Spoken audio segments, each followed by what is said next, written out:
Hey everybody, and welcome back to the channel. Today we're going to tinker on this New Holland 273, get a few things ready to go because we got some hay on the ground. We'll be baling again here soon, trying to get all this in before the first frost. It's going to be fun. Come on.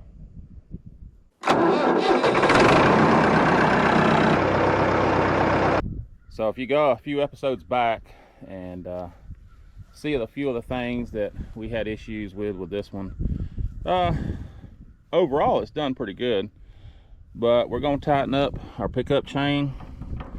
It's a little slack, and I figured we'll have about 200 plus bales on the ground. That's not going to be enough twine, so we got to get some twine in here, some extra twine. Probably wouldn't hurt to clean up a lot on some of these knotters and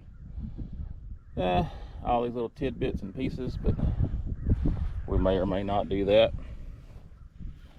Probably wouldn't hurt to grease some chains, but I don't really want to grease everything because as soon as I'm done with this season, I'm pressure washing it and getting ready for paint, along with a bunch of other stuff.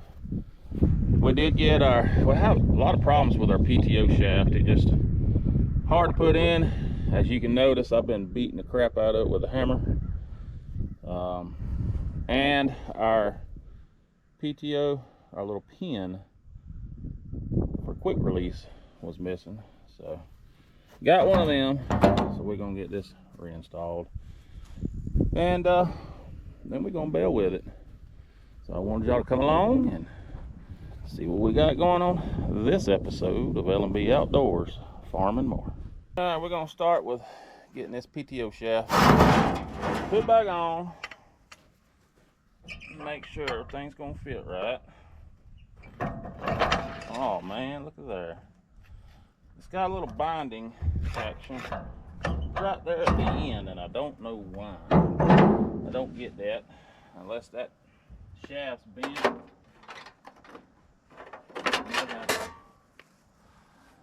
May have to grind on the inside of this one, but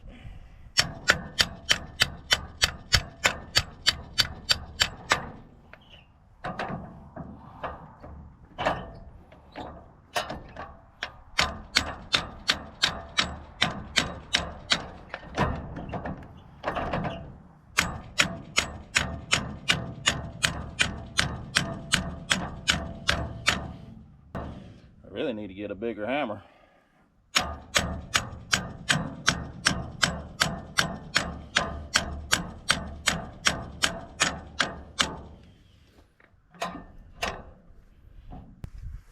She'll go or she won't.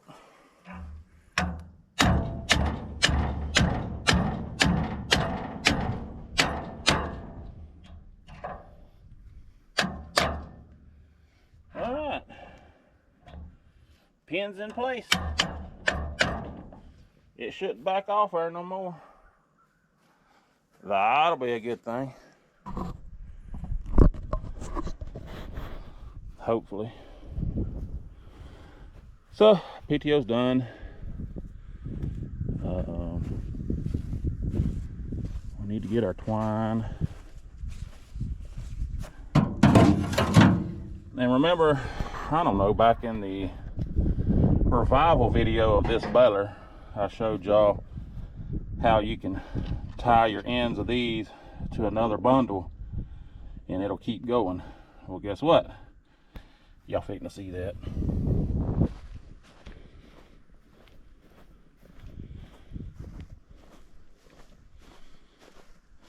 Last video or video before, y'all seen us getting this back together. It just mowed 4.5 acres. I need to clean it, but it done good. Can't complain. It's got some feet that we got to put on it. It's wanting to dig in the ground a little bit, which makes it aggravating, but winter times are coming. That's what we're gonna try to do. Get these all situated.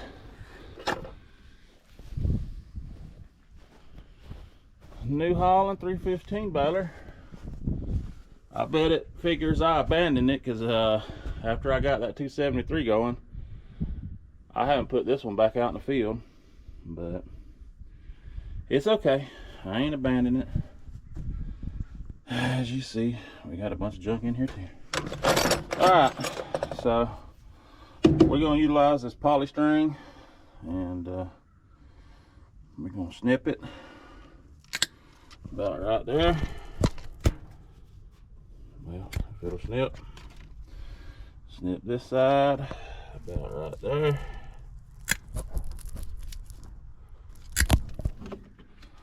Alright. Now, I'm hoping this will be enough to do what we got to do.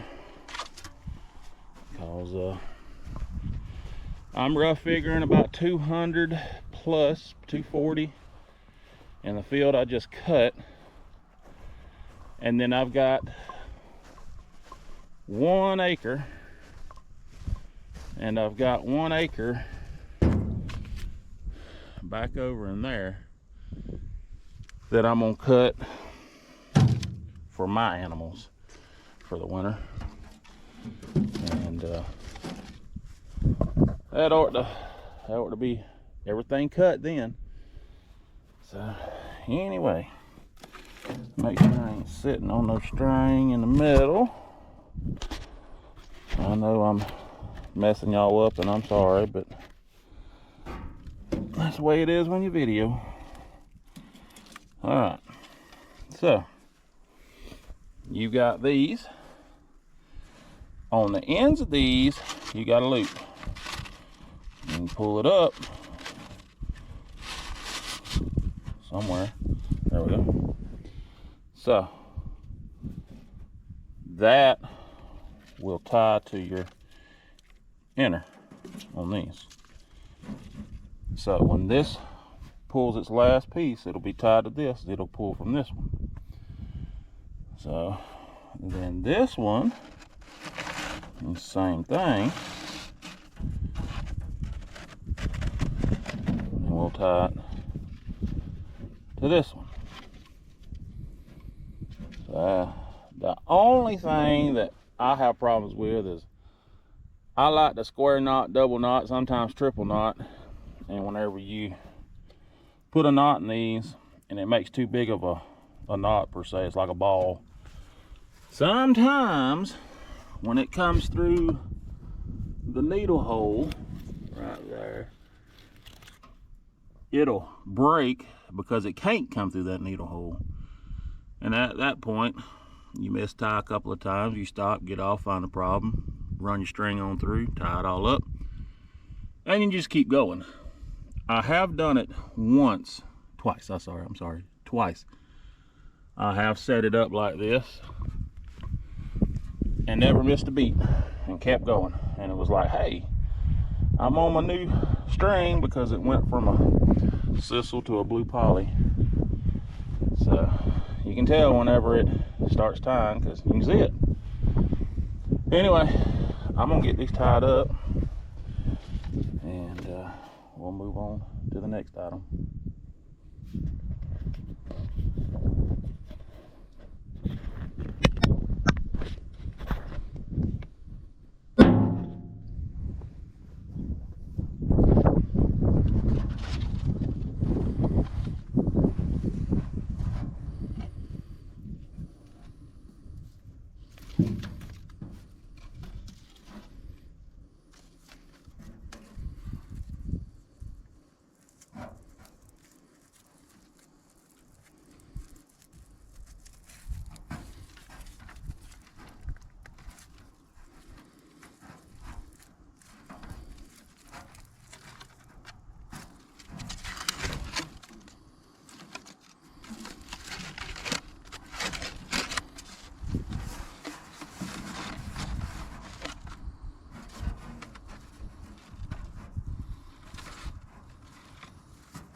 got some Permatex chain lube. I know it's a small can, but there is a Ace Hardware that I like to go to, and they have a lot of stuff half off of what they write. So half off of $6.99. Hey, that's a pretty good deal. $3.50 for a can, when normally you're paying $6 and $7 and sometimes $10 or more for a WD-40. So I stock up on this whenever they have it in stock. So we're just gonna spray what we can on chains and help it be a little lubey.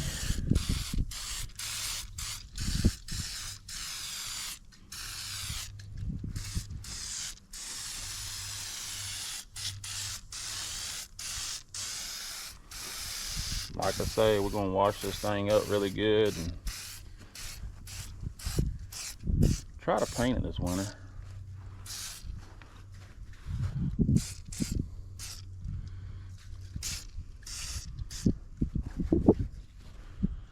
So I'm not gonna do that pickup chain yet because I gotta tighten it up. So now I got to find some tools for that. Then we'll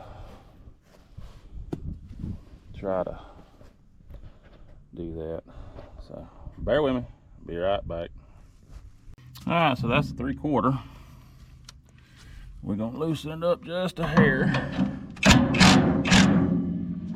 And you got a carriage bolt behind it with a square head.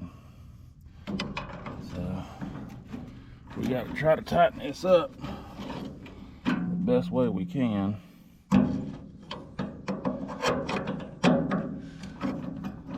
And I thought I had enough clay in there, but I don't. That looks pretty tight.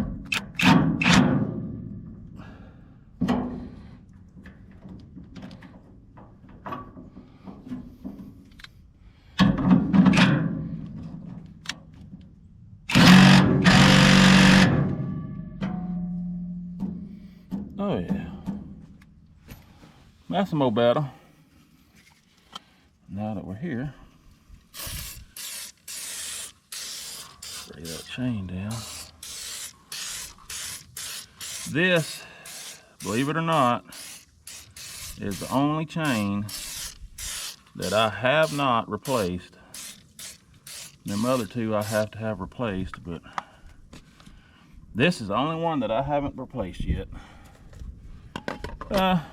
I got enough to do it if it breaks, but until then, she's gonna roll like she is.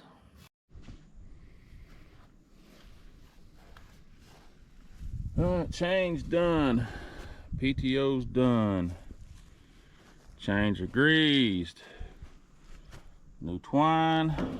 We'll put our spray back in here somewhere.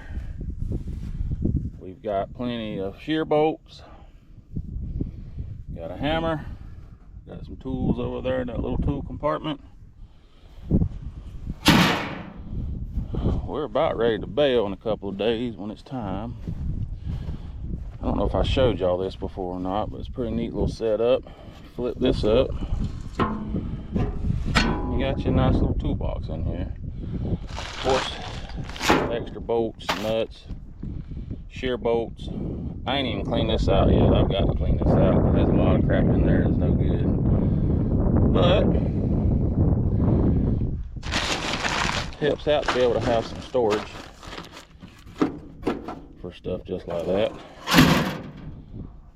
So this old baler, I'm right proud of it. It got it from Mr. Patrick up there in Alabama, sitting in his cow pasture for 25 plus years, and it was froze up. A lot of components wasn't working. We got it back going, and as of to date, if I'm doing my math right, with it completely wore out the way it is, I have already put up about let's see, 50, 150, 190, probably about 320 bales with this year. That's amazing. So it's definitely deserving of some love this winter. Oh yeah, y'all almost let me forget from the last video. Check out my shear bolt right there. You see it? It's not supposed to turn, right? I gotta tighten that bag up. Well, while we're here, need a 1/2 inch. Need 2 1/2 inches. See, there's the back side of it there. Now these actually take New Holland style shear bolts,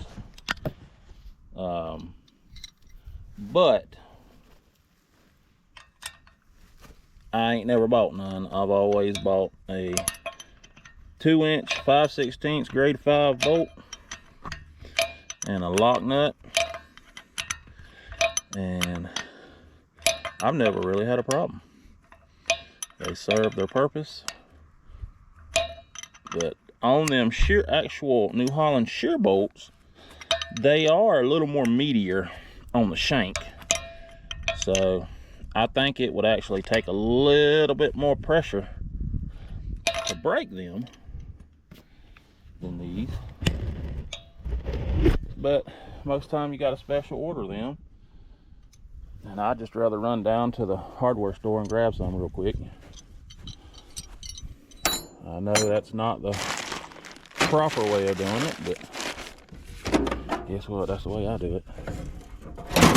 Okay. We are 100% ready to go.